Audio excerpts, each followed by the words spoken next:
Hi everyone, I'm Susan Mulvihill. Aren't gardens just absolutely amazing? We are continually surrounded by beauty, both in the form of gorgeous flowers and the birds that come to visit our gardens. As you probably are already aware, I am an avid photographer. I love capturing the beauty I see and then sharing it with you. So today's topic for this video is photographing the garden and the birds. First, let's start with the equipment I use because I get a lot of questions about that. My primary camera is a Canon Powershot SX 50 HS. I've had it for a few years and Canon has since upgraded the design with newer models. It's essentially a point-and-shoot camera with a fixed lens. But this type of camera is awesome.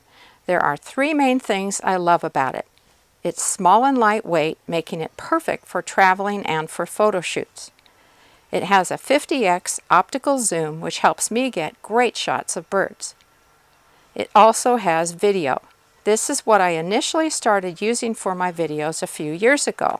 The only thing I didn't like was that you could hear the lens zooming in and out.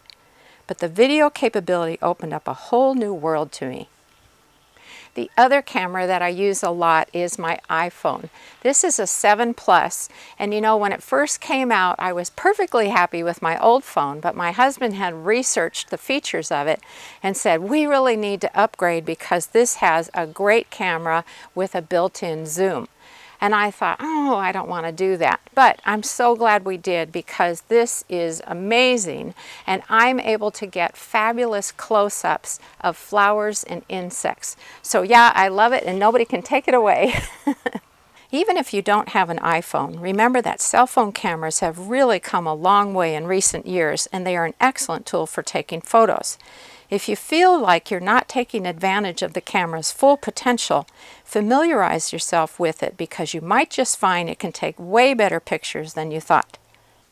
A tripod is another important piece of equipment, especially if you want to take videos because it's so important to keep it steady.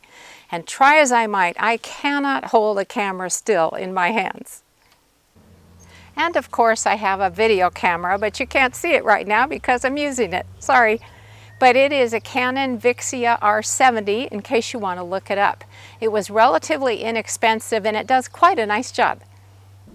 Now let's talk about tips for getting some great photos. The first very important element of photography is light. And of course we don't have control over the weather, but sometimes there are certain conditions that we can take advantage of and end up with some really nice shots. So one thing would be early morning light when flowers or leaves are backlit by the sun. That can be really pretty. And if there's a coating of dew on everything, that's even better. But my absolute favorite conditions are overcast days because it really makes the colors on the flowers pop. When photographing flowers, look for that little something extra. Maybe there's a bee or a butterfly or some interesting bug on it. Always look at the composition as a whole. What will be in the background? Can you focus on the foreground so the background is a bit out of focus? Would it be more interesting to shoot the flower from the ground looking up into it? Or maybe focusing on the shape of the flower by looking down into it? When it comes to photographing birds from indoors looking out, I have a couple of personal rules that I try to follow. For one, I try not to shoot through a closed window. The glass can distort the image, plus it makes it very difficult to get a crisp focus of your subject. And since I can get a nice perspective of some birds from upstairs, I leave the screens off a couple of windows that are good vantage points so they won't be in the way when the time comes. My other big rule is to try to get a photo of the bird in its natural environment rather than sitting on a bird feeder. I know that can be hard sometimes, but it does make the photo more appealing. Use video to capture bird behavior, whether it's feeding their young, interacting with each other, or even bathing. But remember to use a tripod for the video, or at least brace the camera against something to keep it steady.